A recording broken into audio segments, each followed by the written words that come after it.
What's up, Who Dat Nation? And thanks for joining us on the Dome Patrol podcast. I'm your host, Jeff, and I am celebrating a wonderful football game, a wonderful performance by our quarterback right there, with a brand new Crescent vodka. Here it is. And Cran Grape, because the Louisiana's purple. The Cran Grape because it's purple in honor of LSU as well. And Joe Burrow getting the Heisman on this weekend. So number 9 is a pretty big number in Louisiana right now. So Jason, all the babies coming out in 9 months are going to be named number 9. That's right. So I hope you have a number 9 for tonight's show. But before we get into that, I want to say that if there is one thing Sean Payton and company know what to do, it's apparently beating the Colts, especially in front of a global audience.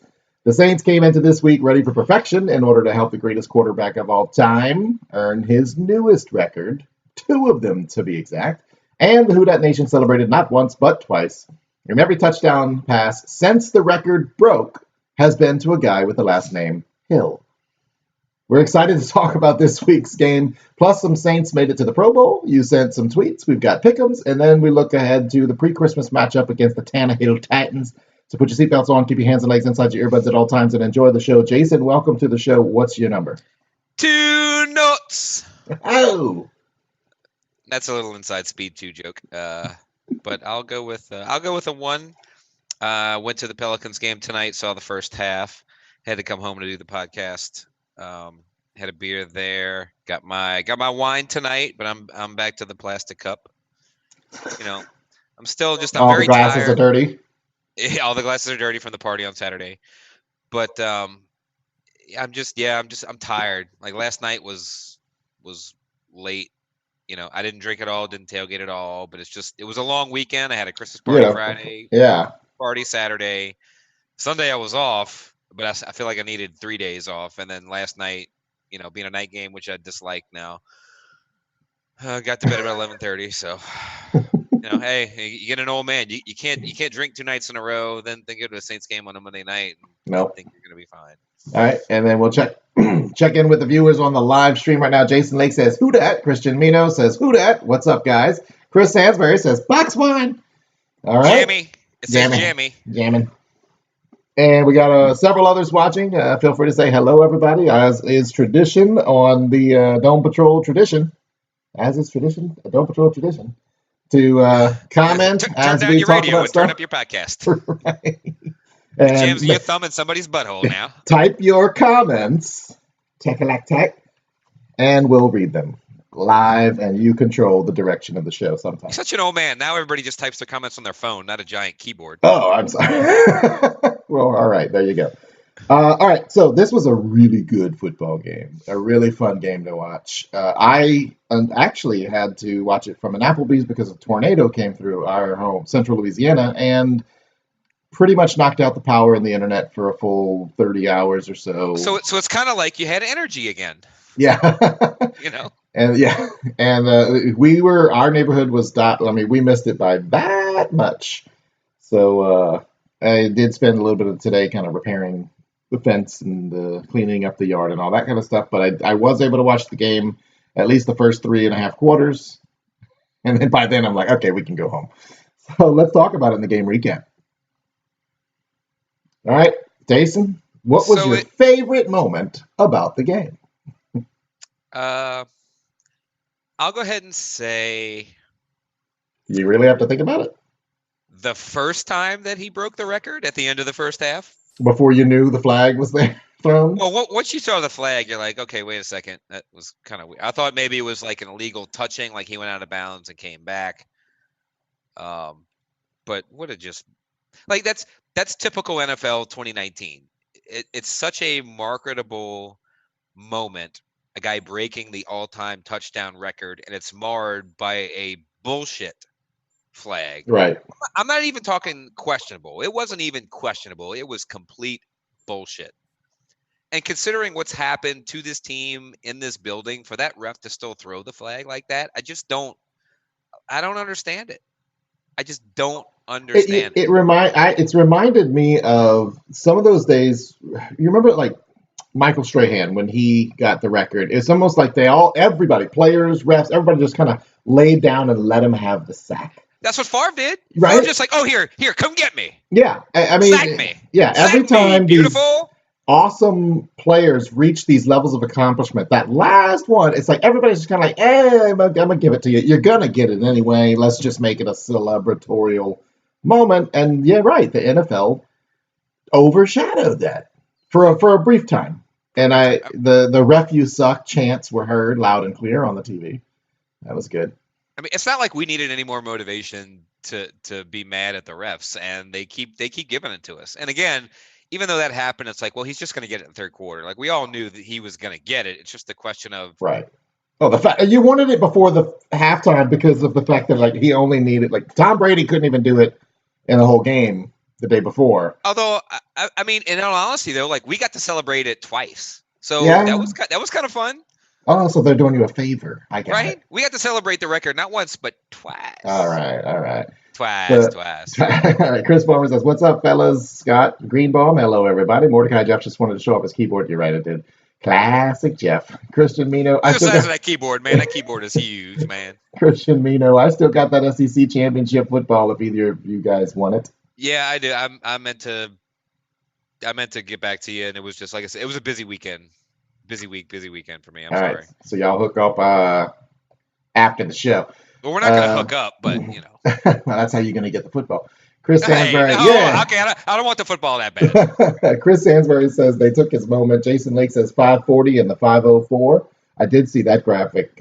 Somebody had posted that on Twitter somewhere. So that's not the only record that Drew Brees broke during this game. The other one being the completion percentage in a single game, and was it 96.1? Which sounds like a radio station. I think it was 96. 96.1. 96.7, and you're back. Jason, good. What's up, who that's?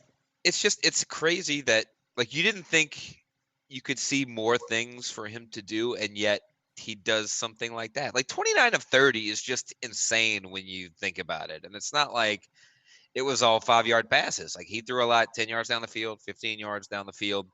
He was incredibly on point. Like that's the one thing. So the one where he's running away from coverage and he does the like, one-legged throw to Michael Thomas. I mean, and it's right. Like all of his passes were fucking on point. Like he was clearly locked in. And it's one thing I noticed because going into the game, I had a long weekend. I didn't feel like tailgating. Didn't have a drop of alcohol. Like I just sat there like a normal person, which was very weird to watch a game.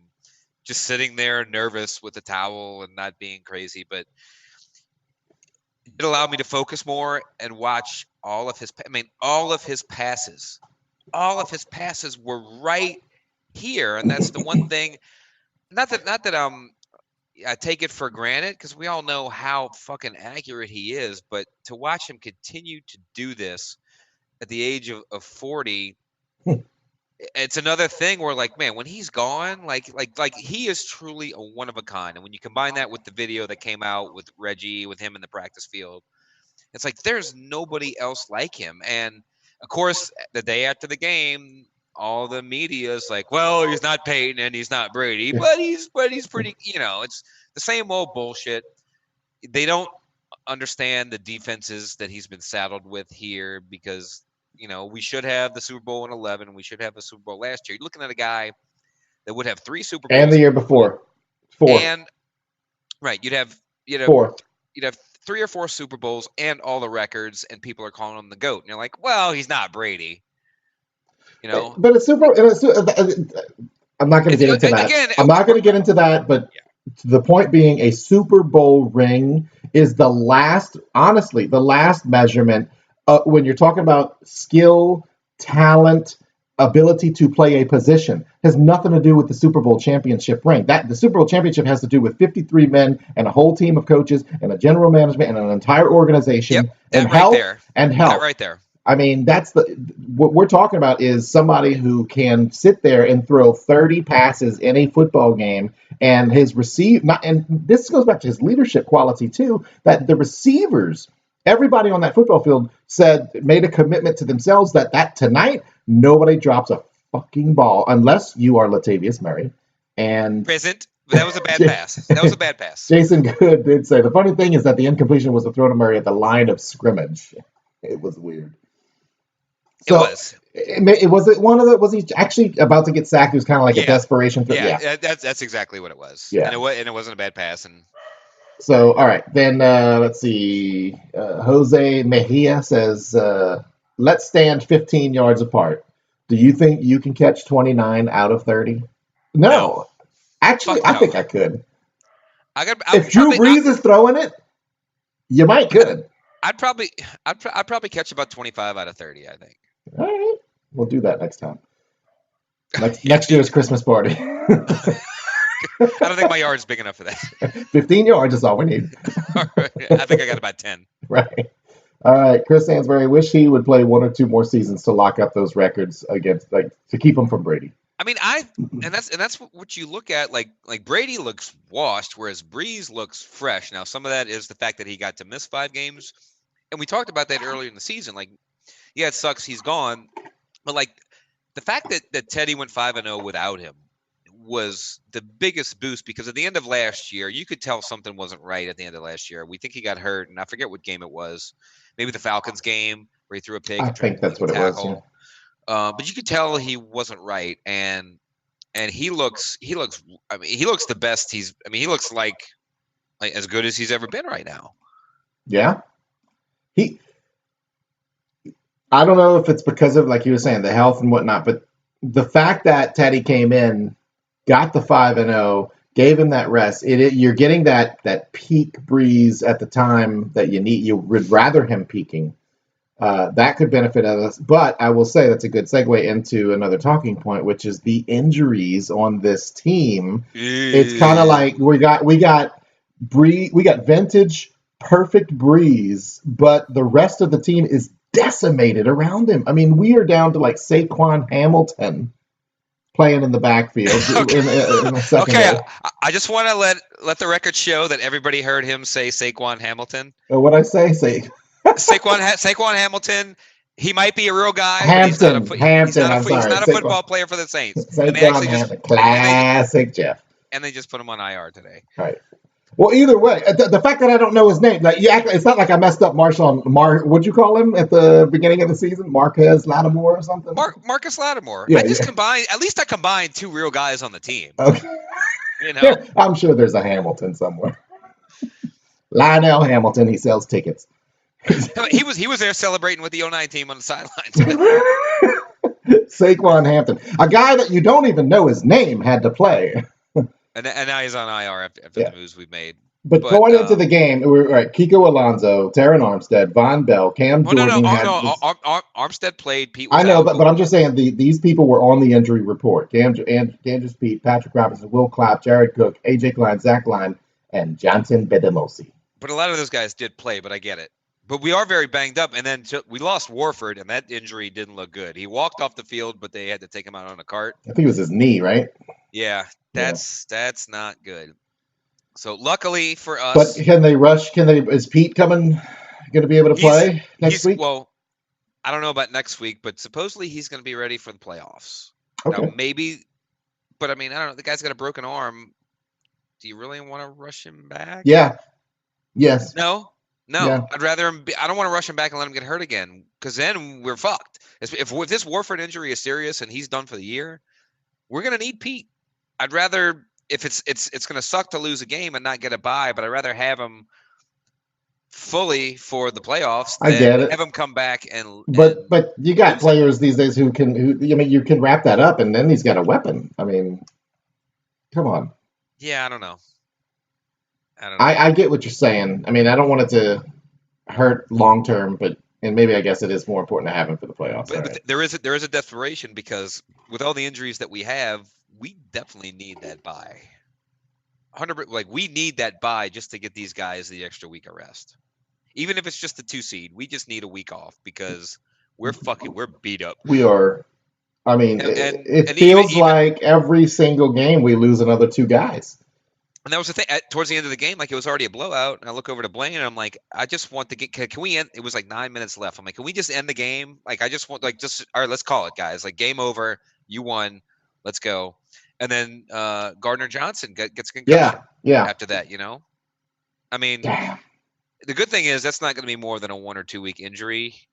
I mean, I say that. I mean, the guy got fucking concussed. His brain Well, scrambled. Jared Cook got concussed last week and he played this week, so he could. I mean, Chauncey could be back next week, right? He very likely he'll be back next week.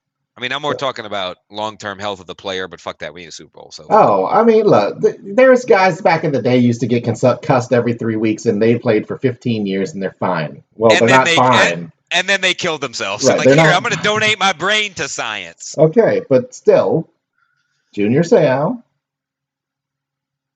got concussed a lot. And shot himself in the chest. But he had a good career. Did win a Super Bowl. See? So Chauncey, get well soon. Shit. Oh my God. Where was that going? Tough it up. All right. Let's see. We talked about Brees going there. 4 touchdown performance, by the way, too. It's not. I mean, he needed 3. He got 4. Taysom Hill's touchdown. Everybody talks about how Taysom Hill turned and targeted the safety before he went in. I look at the replay. I think he just. What was he going to do? I mean, he didn't just he knew he was going to get hit. But like the cornerback or safety, whoever got him, like Hill is a bigger human being than that guy, and like that guy's not tackling him. He's just not. That's the benefit of having him out. I mean, of having him out as a receiver. You know, we were talking about the receiver issues during the season. We've obviously got Thomas, but now Jared Cook continues to be the weapon.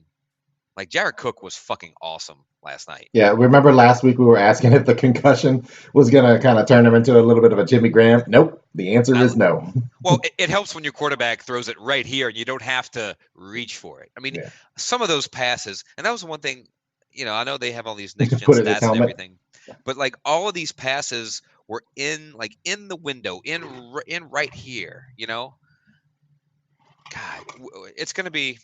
Yeah. And that was one thing about last night watching. It's like, oh man, when he's gone, I'm going to be depressed. When Brees retires, we're never getting this back ever again. This is our once in a lifetime guy. Now, we may get a good quarterback down the line eventually, but nobody like this. Nobody like this. Just the pre-snap read ability. I mean, the guy is a complete player. He is a complete how does you make a human being that's this good at the game of football? I don't know. All right. At a loss. Speechless. Real quick, would you rate the defensive performance from this week? Because there's all kind of judgment for the last couple of weeks on the defense, us included.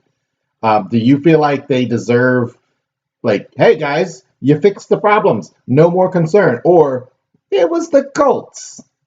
I'm very concerned with the pass rush. Okay. Pass rushes, we didn't get. But there's injuries on the defensive line affecting right, that. Okay, right, they are, but that's where these guys aren't coming back. This is what we are. You know, we can't. We're not getting these guys back. So yes, it's. But Cam Jordan can get back to 100%, and I think that some people were criticizing him. But let me tell you, Cam Jordan, 100%, right? He went to the blue tent early in the game. He had some kind of a soreness issue or whatever. He was kind of some kind of a soreness issue. He did, and then he was also on the injury report pre-game with an abdomen issue. I mean, Cam Jordan is not 100%. He might be 98%. He might be 90%, but he's not 100%. Well, I will say it is very concerning. He might also be peeling it back a little bit to save some energy for the playoffs. Now, I know they picked up Noah Spence, who was released by Tampa, second-round bust. But our pass rush is going to need some work, and I hope it doesn't come to having to go full Greg Williams and blitzing all the time, but it might. I mean, I know we tried it last night, and without having look, I will say, and also Demario Davis is a monster. I cannot believe the Jets let this guy go. I don't know how he's going to make an all-pro. His coverage on Jack Doyle or Doyle Rules last night was fucking incredible. It was fucking incredible watching him. And the couple of plays where we rushed Davis and had to put Mr. Coach Klein on Doyle, they threw right to Doyle with no problems. Davis was out there, out routes to the sideline, reaching out, deflecting passes, covering one of the better tight ends in the league. I can't say enough good things about how good Demario Davis is. Absolutely. Jose Mejia says Cam Jordan's going to get double teamed and chipped the rest of the year. How much of that plays into the fact that he's maybe less effective?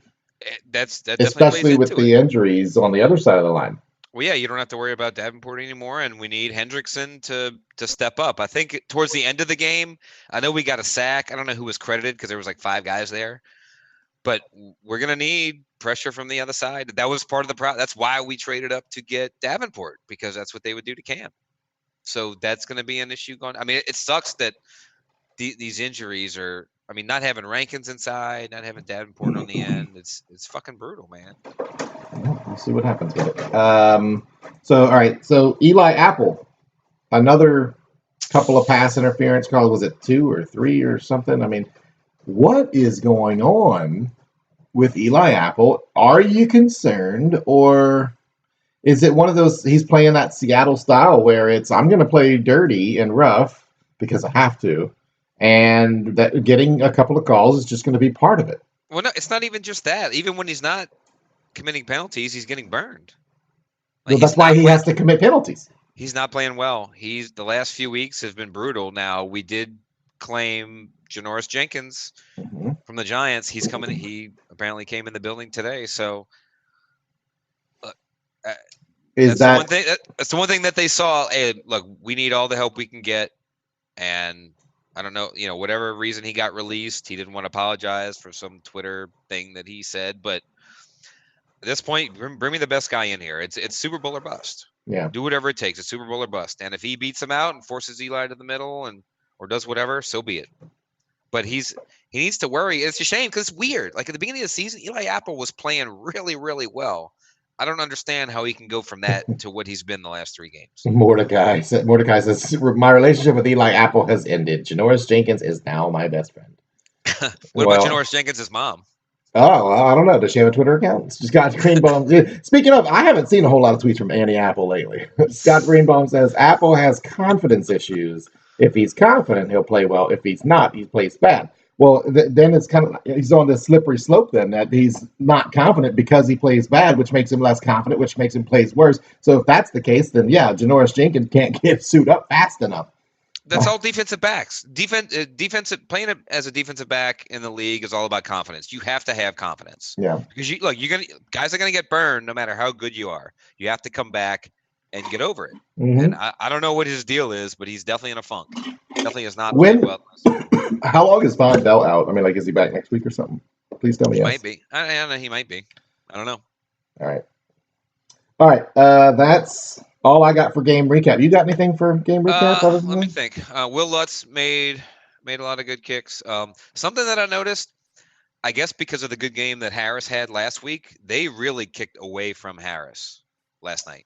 Oh, and is it tied or next week if he gets like a couple of yards, he will be the single season most return yards in Saints history, like or something. What's the stat? Whoopity-doo! I really don't. Hey, it's nice, man. Like I mean, come on. Yes, especially with the fumble issues that he had at the beginning of the year. I didn't think that he did that much. I mean, I thought he had a few good returns, but to have he's already like behind Reggie Bush. I mean, I guess it's nice, but I mean, I don't really care about. Well, a couple of episodes ago, back in 2017, maybe you had said something about the fact that you missed Reggie Bush back there returning punts because of the amount of electricity and the yards and everything that they get. Now you have a guy who's doing what Reggie Bush did, maybe even more than what Reggie Bush did. I'm but excited just because you can't chant Deontay, you don't like it. It doesn't flow. It doesn't flow off the tongue as easy as Reggie did. Right. It just doesn't. Look, I'm excited that we have a legit kick and punt returner right now. That's fun, but I don't care about he gets more yardage. It's nice, but at the end of the day, yeah. All right. It's not like he's breaking touchdown records or completion records or anything. So that's the new bar. Like, I'm not impressed unless you become the NFL all-time touchdown leader. You've gotten to watch Drew Brees for 13 years. You get spoiled. Yeah, right? Yeah. Oh, obviously. We talked about that last week. Mordecai wants to know, what do you think of the Saints putting a claim on Suggs? We definitely could have used him for pass rush, but the Chiefs beat us to it. I mean, look. Would you have wanted Suggs? Fuck yes. You saw our pass rush last night. It wasn't great. I mean, that was the one thing. It was sluggish, not suggish. I'm going to go ahead and pour me another one of these. Please do. The fact that Brissett was so bad last night, like that's the reason that the defense played as well as it did, because Brissett was awful last night. And look, in the NFL, like who cares? You go with good quarterback, bad quarterback, doesn't matter. Get the win. But when you get to the playoffs, they're not going to miss the throws that Brissett missed last night. And, they need to get a consistent pass rush. That's why the defense. Are you in space? I'm just putting this over here. Oh, I'm sorry. It's product placement. Star Wars week here in space. I'm trying to earn a sponsorship from Crescent Vodka. Oh, an ocean spray too? No. Die. Look at that. It says die. Die. That's for the Tannehill Titans. Die Titans. But they're gonna need a better pass rush because they're gonna play better quarterbacks. That's part of the reason they got Jenkins to guard the back end. I would have loved to get Suggs, even if Suggs just gives you 15 plays a game at this point. We're going to need to get a pass rush from somewhere, and I don't want it to have to be the blitz because that's how we're going to get burned. Yeah. So Hendrickson's going to have to step up. I know we've got the criminal, was it Gardner, who's playing a little on the end. We picked up Noah Spence. I don't know what he's going to do, but they got to get a pass rush from somewhere. At least we're throwing somebody in there, or at least we're trying now, because think of how many times throughout the season when players would become available, and all Saints fans want to grab every player that ever became available, and the Saints don't even seem to make a move on anything. And now, finally, they made a move and they got Jenkins. But they didn't make a move to get Suggs. So that means no. They made a move. They just got beat out. Sorry, yeah. Classic. All right. Let's get into looking at tweets. It's too much Crescent vodka. All right. So this one, let's see. Let's skip that. We talked about that. Okay, Jason Lake. Nikon.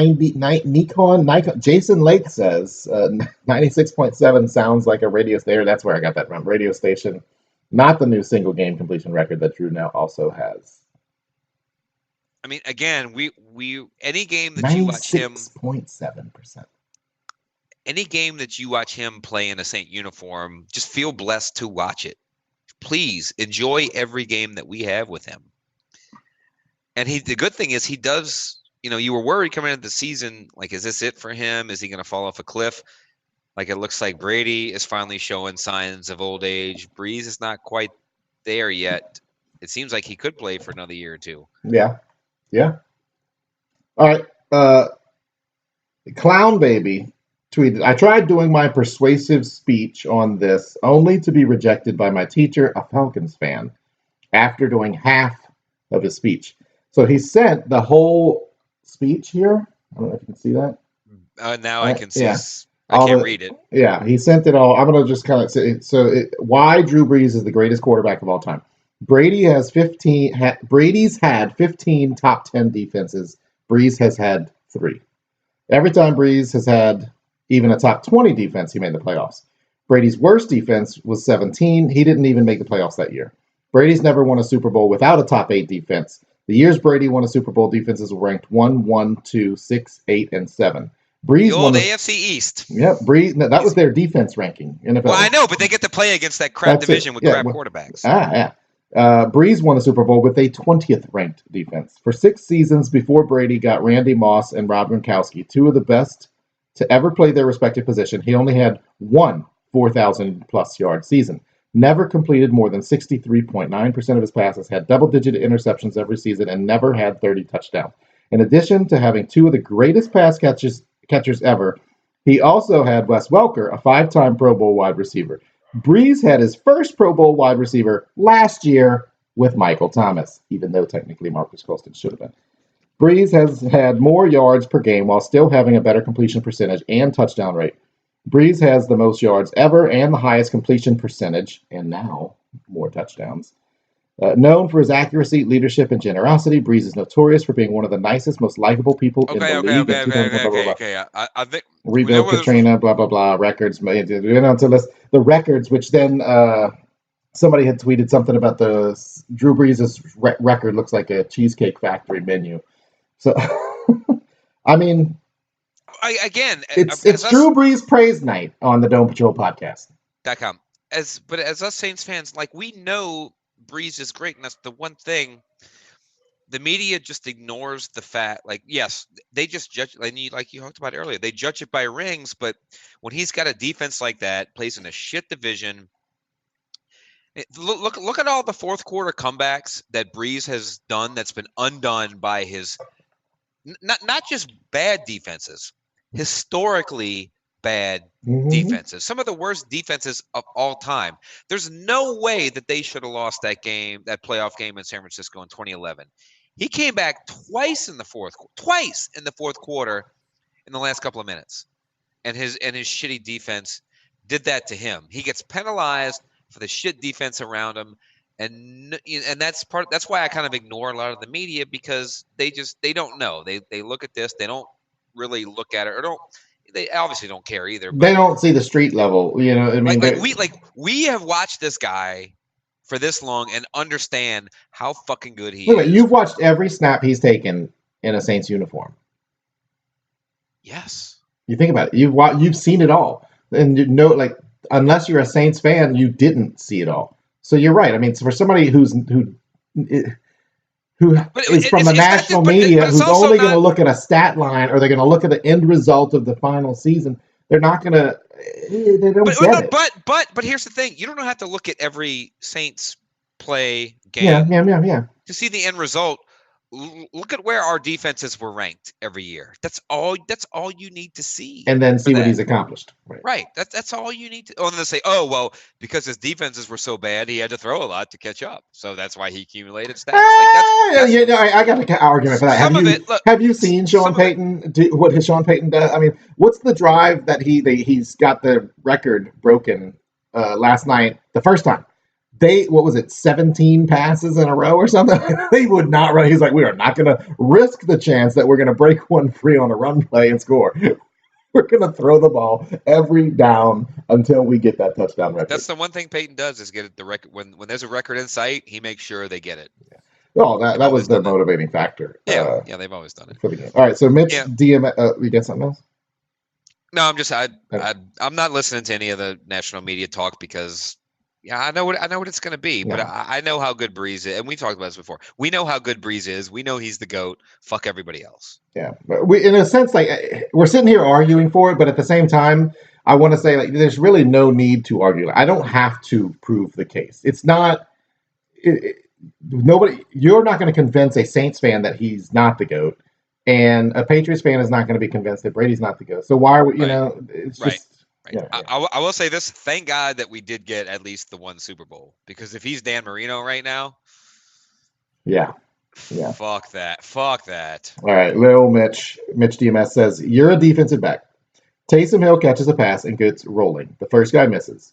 You run to tackle him, only for him to see you and turn towards you. What an awful feeling that must be. I see that tweet in slow motion, like, no. Well, especially because at that point, like, he's what, 6? Is he 6'5", 6'6"? He's a big dude.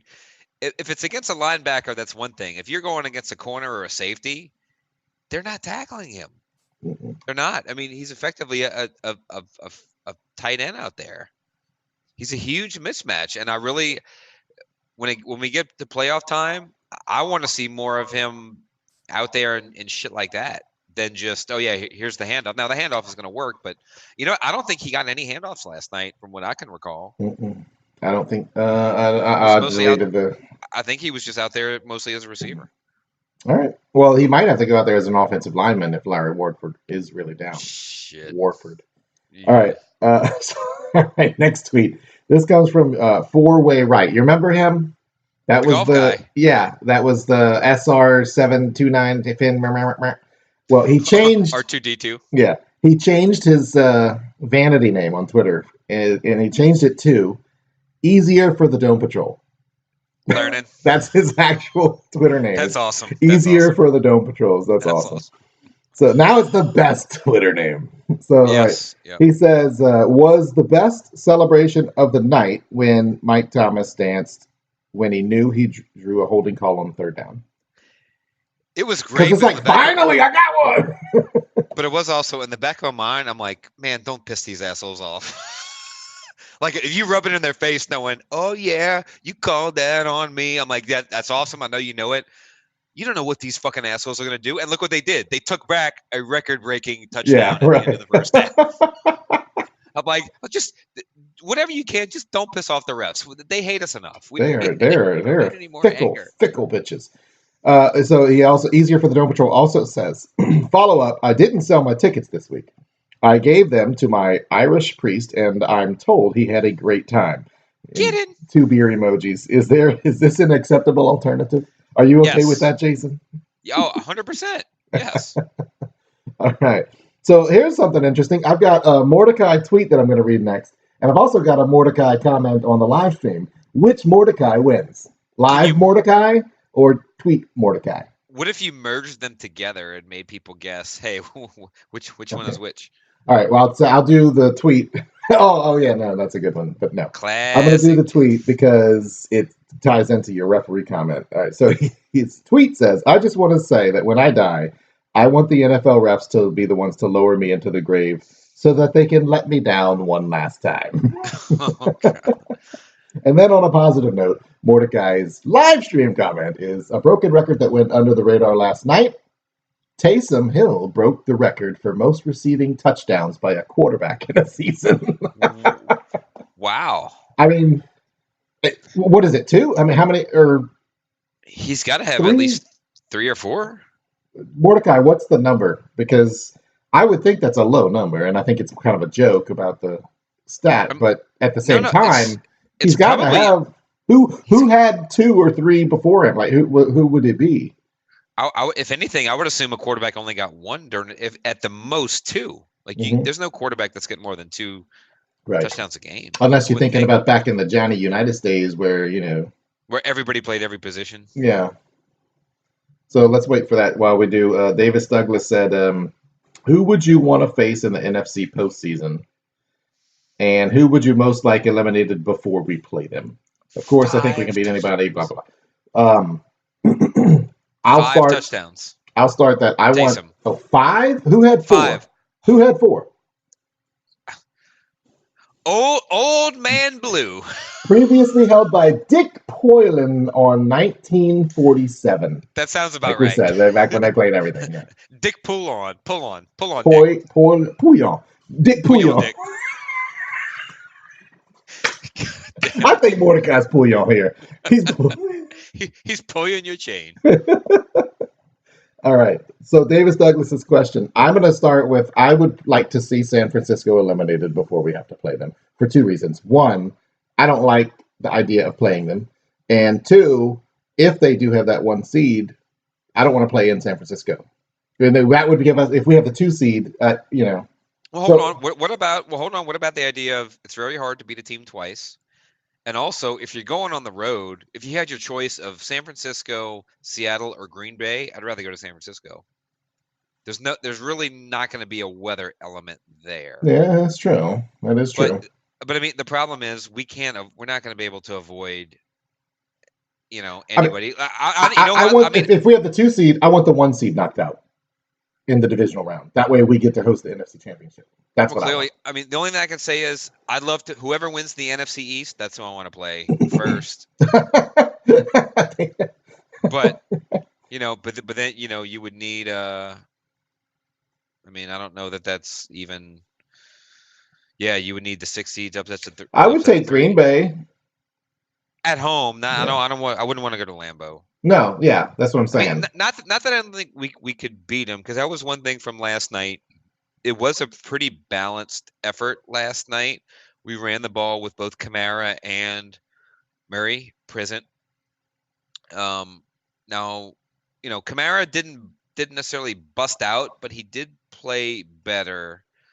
And Murray, I thought, played really well, and they committed to it. That was one thing about last night was the time of possession. We did really well controlling the game, controlling the clock. And that's what you're gonna need if you got to go on the road, especially to Lambeau, because like if it's freaking 10 degrees and snow, I don't doubt Brees' accuracy, but we're gonna need a running game there. I'd rather not have to go to Lambeau. That's my one.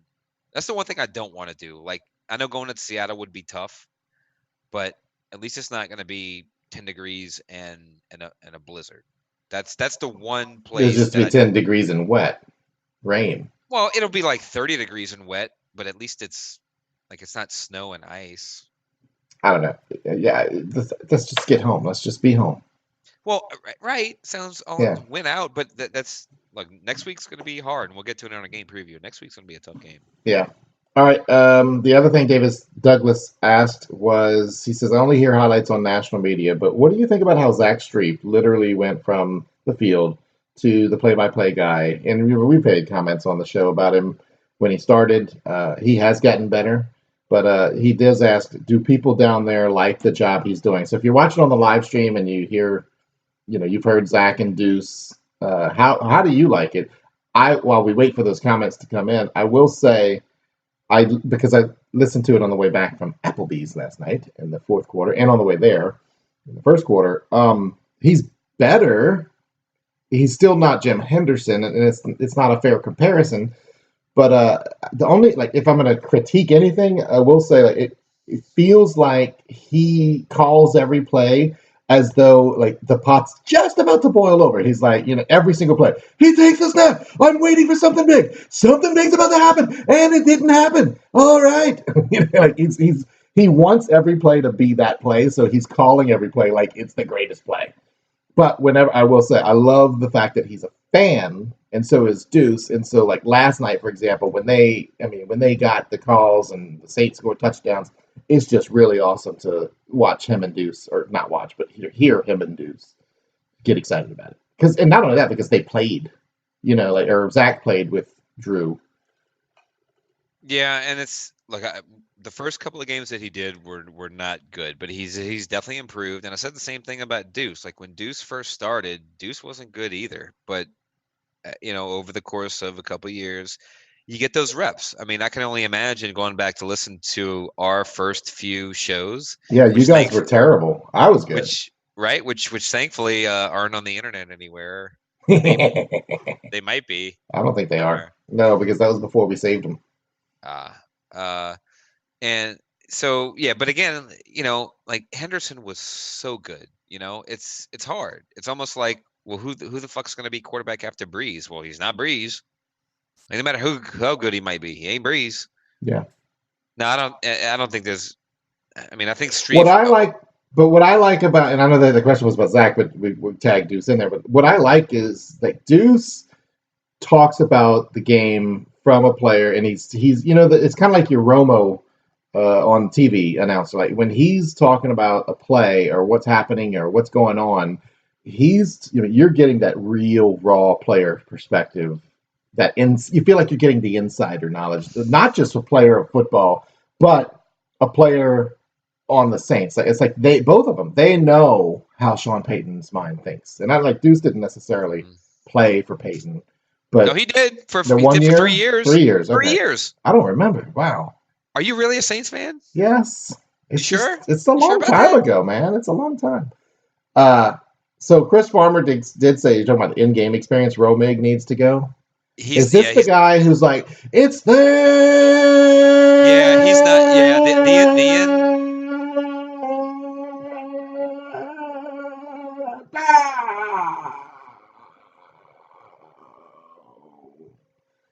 It feels like it goes on a little too long. He's just, I don't know. I'm sorry. His dad was better. He's not his dad. Sorry. He's. I don't like the end dome kind of stuff. It could be improved somewhat. Chris, I'm not a big fan. All right. That's all the tweets we got. Chris Stansbury wants to talk about Burrow going to the Saints. We're not going to do that, Chris. I would love to do that, but we'd have to trade our whole draft for him, and it's just not going to happen. Right. It would be awesome. We all want it. I wanted it before the season, before he was a Heisman winner, when I thought you could get him at 32. Yeah. All right. Let's get into pick'ems. All right. I finally got a win on you this past week. Damn it. I slipped. Yep. Finally. I went 3-2. You went. Oh shit! You also went 3-2. God damn it! Wait, how did I go 3-2? You got Green Bay, Buffalo, and the Rams. The Rams didn't cover. The Rams beat the shit out of Dallas. What are you talking No, about? son. Dallas destroyed the Rams. Oh shit, you're right. Yeah, you fucked up.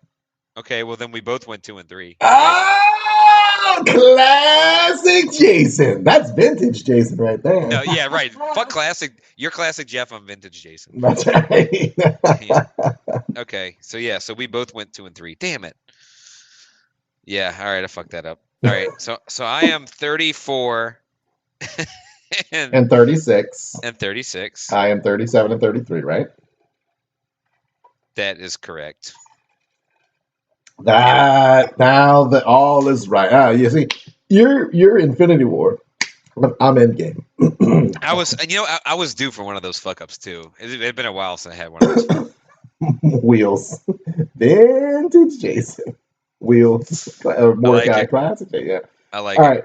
In the larger league, what's up, Biv? so the funny thing is, in the pick'ems this week, every single person picked the Rams except Big Easy Guy John. Isn't that crazy? That's crazy. All right. So the larger league standings, we now have the leader is Sans Hobbs, sole possession with a 5-game lead on Greenbaum, who's in second place. I hope you're betting in Vegas or Mississippi. 3 games behind Greenbaum is Mordecai, who David Gunn. I hope David Gunn might stop calling Mordecai for advice. He might call Sans Hobbs. All right. So then Desi, Tom Ensign, Drew, and Jake, both of them 39 and 31, beating us. They're then Wheels, then me, Christian Mino, Big Easy Mafia UK, Trevor Scott, I hope they got a 6th grade bookie. Davis Douglas, Triple D Kennels, Who Dat Fits, then Jason. So Who Dat Fits is that 500 marker. Then Jason, the Mailman, Oh Who Dat Be, Neil, Me So Mad, CJG, not CJ, CGJ, Big Easy Guy John, and Chris McGuire. Everybody else is on probation. Oh, I'm still ahead of Neil, so at least I got that. Mordecai says Gunn jinxed me. He definitely did. Right? Yeah. Ship Gunn to somebody else. Let him torpedo their season. All right, Wheels is still ahead. He says. All right. So this week we got 3 games on Saturday this week. No Thursday night game. 3 games on Saturday, so it does allow us to pick a couple of games on Saturday, which we did.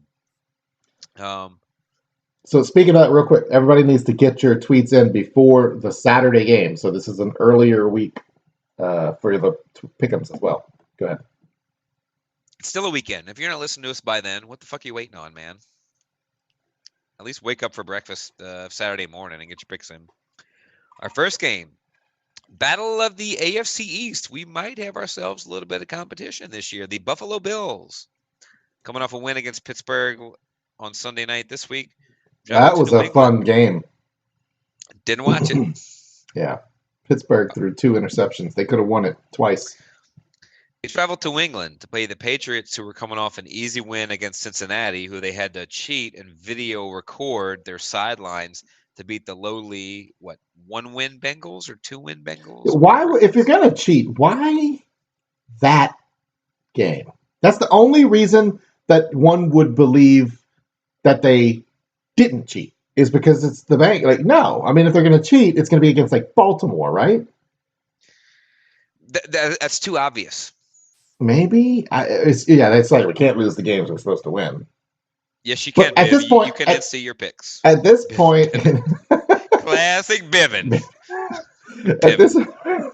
At this point, where there's smoke, there's fire. I mean, there's 1, 2, 3, 4. How many times have the Patriots been caught where the Saints didn't need any kind of investigation, any kind of proof? It's just boom, you're punished. Sean Payton suspended for a year.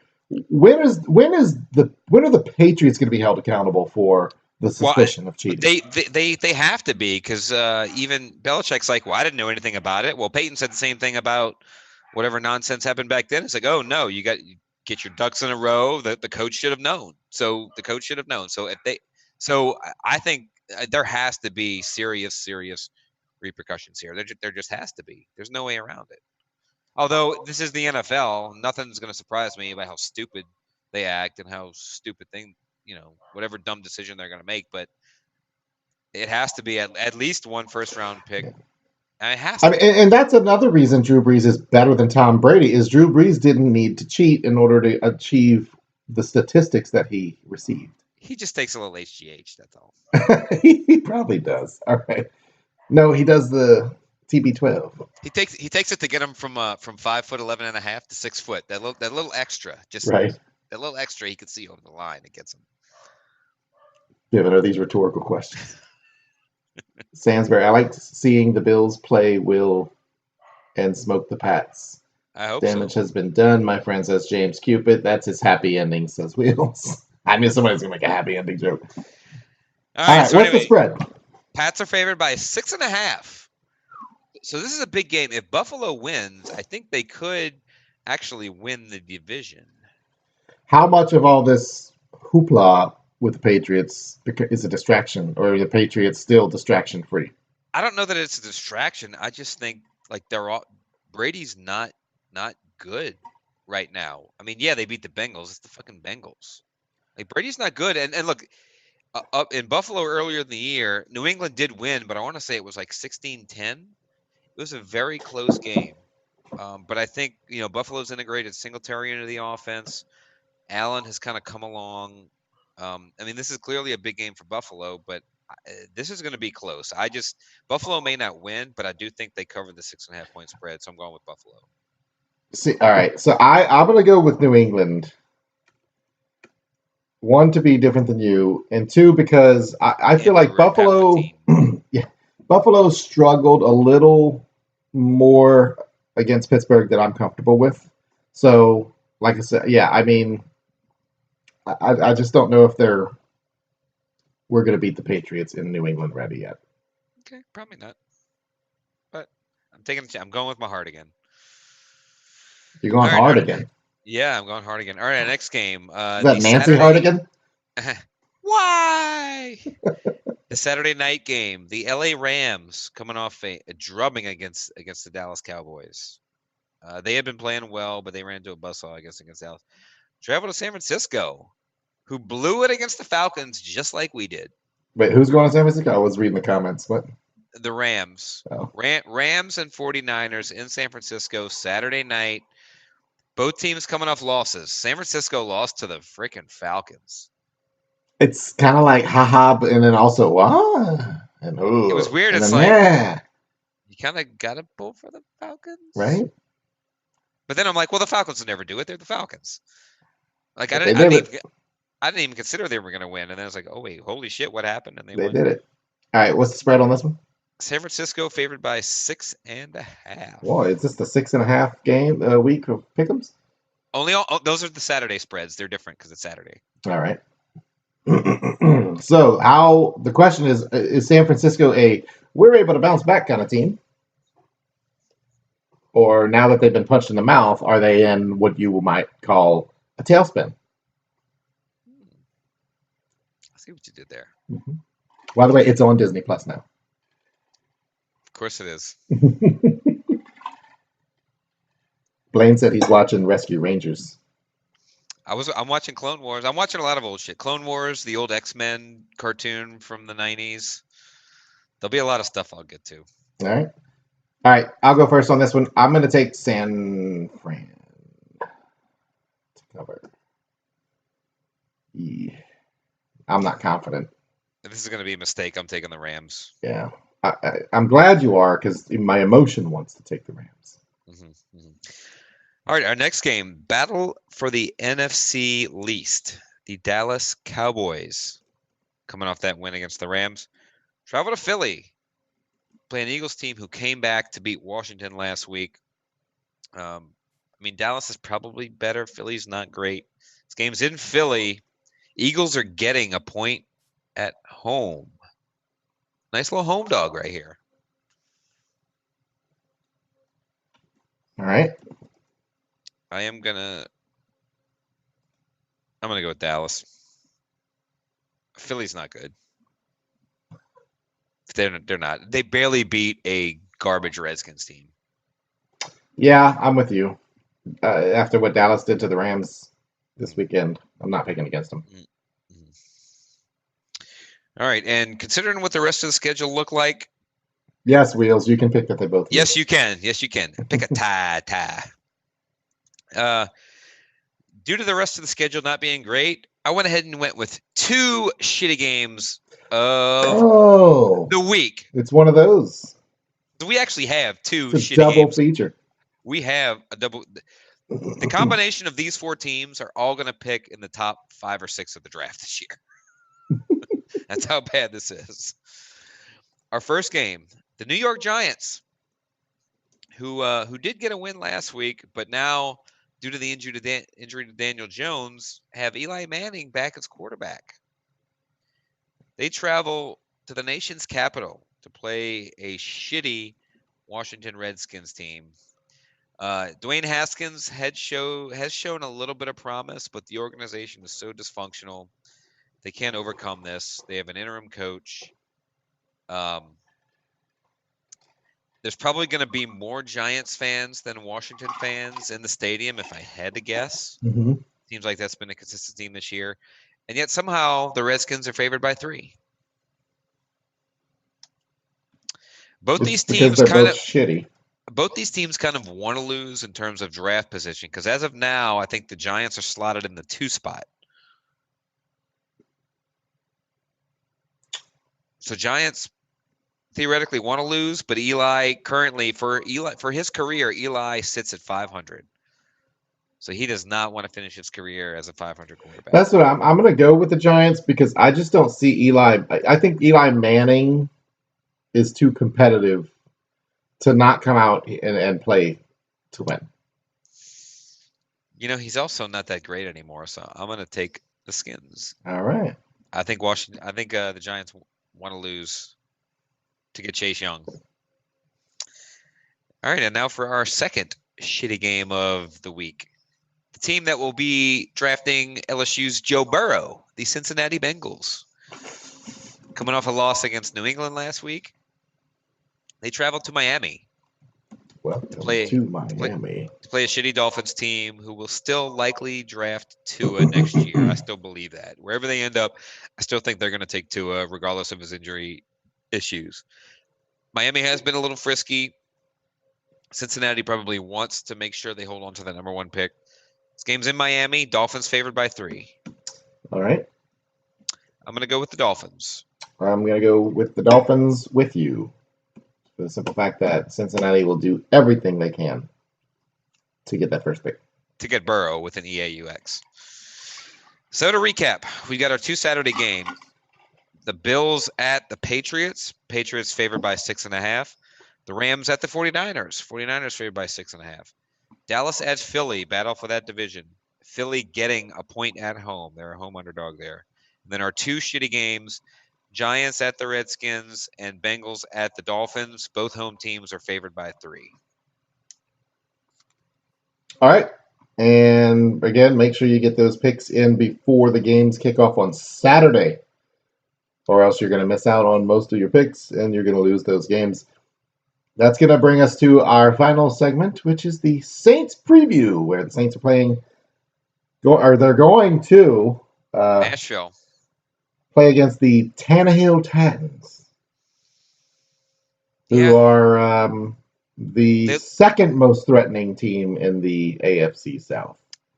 They've been playing. They lost last week, but they've been playing really well. I really wanted to go to this game, couldn't make it for various reasons. But I am glad that it stayed at noon and didn't get flexed to Sunday night, just because I have a feeling. I don't know exactly what the weather's going to be, but I know it's 45 degrees here now, and I think it's supposed to be colder here tomorrow, I believe. Mm-hmm. So it's going to be really cold. I don't want snow or shitty field conditions, but there's probably going to be shitty field conditions. This game scares me. With the injury to Warford and our lack of pass rush this past week, this game definitely scares me. And they've been playing really well. A.J. Brown has kind of come on as a rookie, has had some good games. Tannehill has completely turned his career around for them. Their defense has been playing well. Former Saint Kenny Vaccaro, now on the Titans. Forgot about that. Yeah, so there's a little bit of that. This is one of those games, Saints go go outdoors and like shit just doesn't go right. I'm worried that's gonna be what happens this week. I hope it doesn't, but I'm very worried about this game. Very worried about this game. In a way, I'm glad because this game becomes a bit of a test for us because we are about to enter the playoffs and we might very well have to play one or more of those games on the road. And if that's the case, then this is a good road test, hostile conditions against a playoff team. And if we can come out of this game with the sneak out of it somehow with a win with the battered team, then yeah, whenever we get back everybody for whoever we get back for the playoffs, it'll make us that much more confident. But I'm with you. Like I'm nervous about it, but at the same time, after like I tell you, if Tennessee would have beat Houston this week, I would be more nervous. The fact that Houston handed them their hats, I like our chances. That's the complete opposite. Like now, Tennessee is incredibly desperate because I get what you're saying, but at the same, but also, that makes them beatable. But no. Here's the thing: Tennessee plays Houston again next week in Houston. So if Tennessee would have won this game, like, oh, it doesn't matter whether we beat the Saints or not because we get to play Houston next week for the division. Now, if Houston doesn't, now Houston plays on Saturday. So if Houston loses, well, shit, I guess if Houston wins on Saturday, then maybe it doesn't matter. But if Houston wins on Saturday, I mean, if Houston loses on Saturday, then the Titans could beat us, and then so then we're rooting for Houston on Saturday. Yes, I've gone cross-eyed. And that's why we were rooting for Tennessee because Tennessee is going to be very desperate. And that's another thing I don't like. Okay. Now we'll see. Now look, we picked up Jenkins. I'm assuming Jenkins is gonna play right away because we kind of need him. So that'll help. But will we? I guess I don't know. Will we get we'll get Kiko Alonso back? Maybe Von Bell comes back. I think we're definitely there's no chance Warford plays this week. And I think we're going to go with our patchwork offensive line of Easton and Clapp and Omana and whoever else we might pull off the street. That's another thing that kind of scares me because there was some pass rush this week. Now Brees avoided it, but being on the road, I'm just a little more worried about it. This is going to be a really, really difficult game. And Tennessee's been playing well. Oh, man. This is going to be one of those nerve-wracking games to watch on TV. Yeah. Offenses kind of match up. Derrick Henry's right. Derrick Henry's been one of the better rushers this week. Now we did well against the run this week against the Colts, but Derrick Henry has been running very well. The Saints defense is going to come in and say, "Make Tannehill beat us." That's kind of what we. That's also what we did to San Francisco. Handsome Jimmy G. I'm sorry, but handsome Jimmy G and the San Francisco 49ers are better than the Tennessee Titans and Ryan Tannehill. They are. There was a lot more misdirection with their plays. Yeah. And I don't know. The Saints are a better team than Tennessee. That's what you got to keep in mind. We are a better team. They can't walk in thinking that because apparently every time they do, they lose. But they got to walk in a little nervous, a little concerned. I'm just thinking, like, where the hell are they going to get a pass rush from? That's the biggest key of the game. Can they get a pass rush without having a blitz? I'm really worried they're not going to be able to do it. Yeah. That's the biggest thing of the game to me. I mean, other than our offensive line has to hold, being with a bunch of backups. But the good news is, with Warford out, Clapp will have all week to practice at guard. Omana will have all week to practice as the eligible guard or the eligible lineman. But can we get a fucking pass rush, man? That's what it's all going to come down to. Well, no, it's going to stop the run and then a pass rush. So it comes down to the D line. Our depleted, severely depleted D line. I know we picked up Noah Spence. I don't even know what he can even give us at this point. Will we even dress him out? Who knows? Sometimes it's good just to have a body there. Well, we said that about Craig Robertson against San Francisco, and that didn't work out well. And Stephon Anthony, that did not work out. That is true. Okay, you're right. Which is why Spencer is there. And yes, I call him Spencer real quick. All right. That's all I'm going to do for Saints preview. Not going to do a score prediction? Yeah. So what do you think the score is going to be? Man.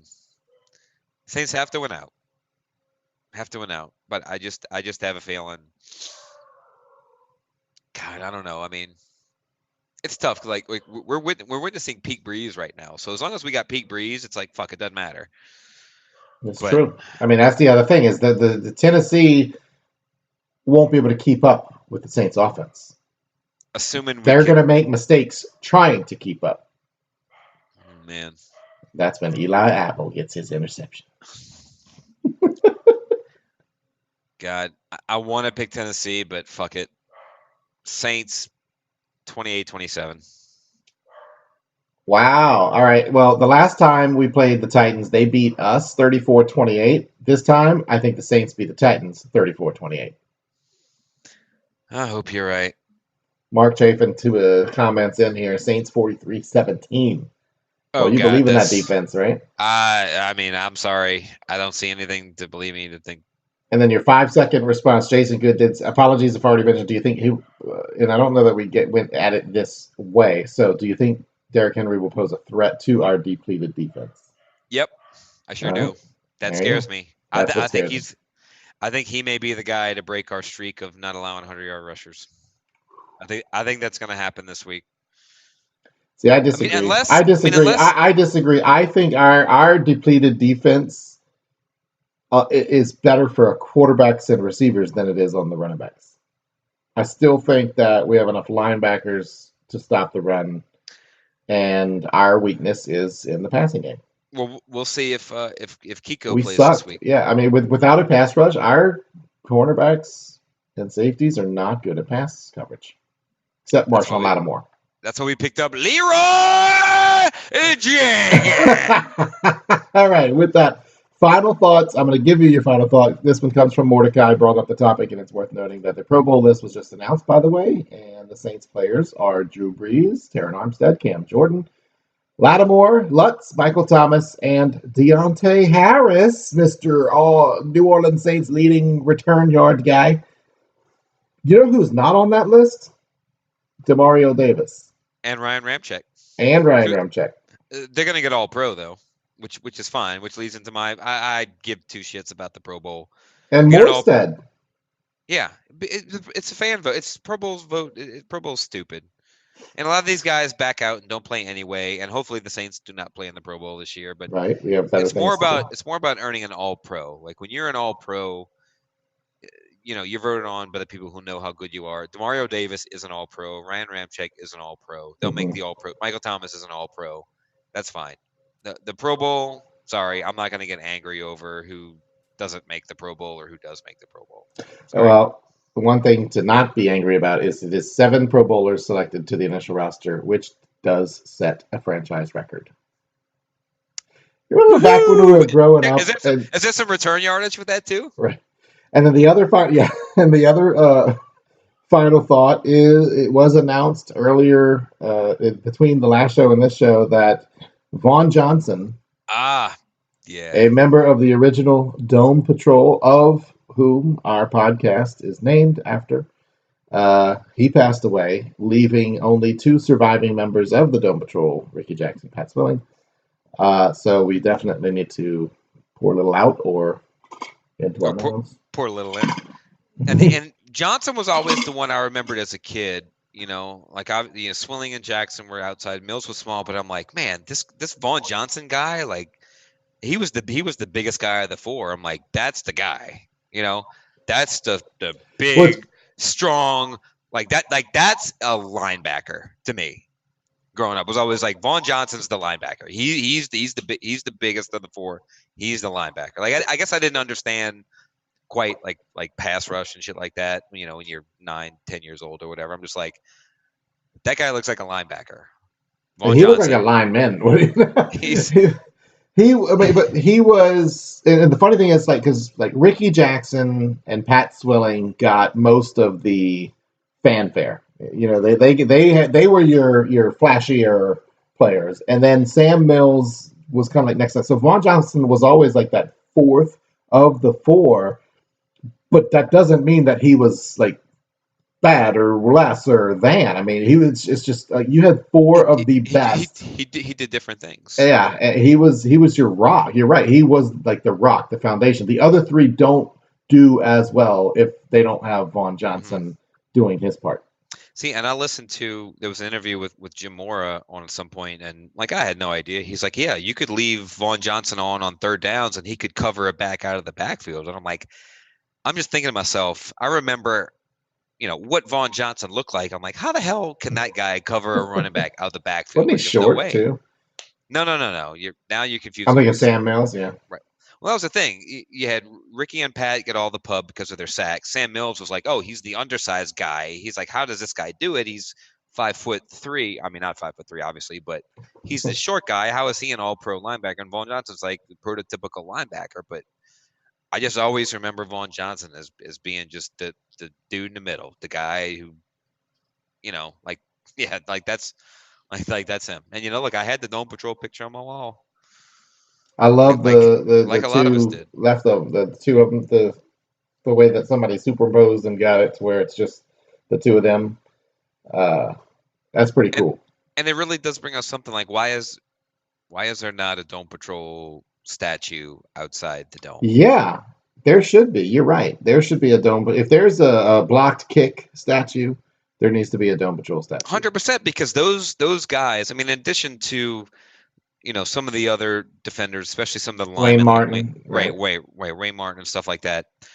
Those guys turned around this franchise. Like, we were the laughing stock. We were the worst franchise in the league for over a decade. Right. And if you think about this, the blocked kick by Gleason was kind of like the turnaround moment of the franchise as well. Kind of like, after the Ditka and Hazlitt years, it was that game returning after Katrina, that blocked kick, boom. It's like new attitude. Everything's different from that moment. So the same thing. So if the measurement for statues is turning around, then they deserve one. I mean, and how cool would it be to make it now, do you do one of like the poster, which them does like the cops, or do you do one of them in their uniforms? I mean, they're gonna do it in the uniforms, but fuck it, it should be take that poster and make a statue. Why not? Like, think about the Dome Patrol, man. Like, you're walking, or put it in Champion Square. Yeah, do it. Right, do it somewhere in that area. As you're walking in, you're gonna have to walk past the Dome Patrol. Right. And you got make it imposing and intimidating. Yeah, absolutely. Welcome, welcome to the Dome. You know what they ought to do is have the statue on like a moving thing, and so they're actually going around the dome slowly, around the whole dome, and they're patrolling the dome. It sounds stupid, but fuck, that'd be pretty fucking awesome if they were just slowly rotating around the dome. The Dome Patrol. They are the Dome Patrol. That's right. Jesus. All right. Oh my god. All right. You got anything left? Star Wars Rise of Skywalker comes out this week, so avoid spoilers, people, and I hope it's good. That's all I can say. Yeah. All right, and because of the Christmas holiday, I'm going to be traveling, so I don't know that we're going to actually have a show next week. If not, or at least there may not be another show between now and Christmas. We might have to do some kind of weird schedule thing in order to get one out. We'll have to wait and see. So it's all going to be. We're gonna have to play it by ear, right? We'll see. If worst comes to worst, I can at least do the pick'ems games and get those out, so everybody can keep doing that. But maybe if we can get like a 10-minute, here's your recap, here's your preview, bye bye donkeys, like a little quickie, a Christmas quickie, not a Christmas cookie, Christmas quickie, not a Christmas critter, because they'll kill you. Not a Christmas Dome Patrol.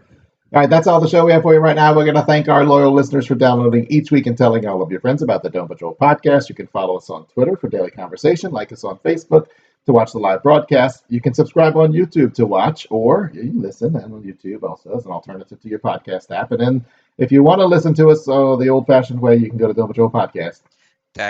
Say bye-bye, donkeys. Bye-bye, Peyton Manning donkeys. That's right, I said it.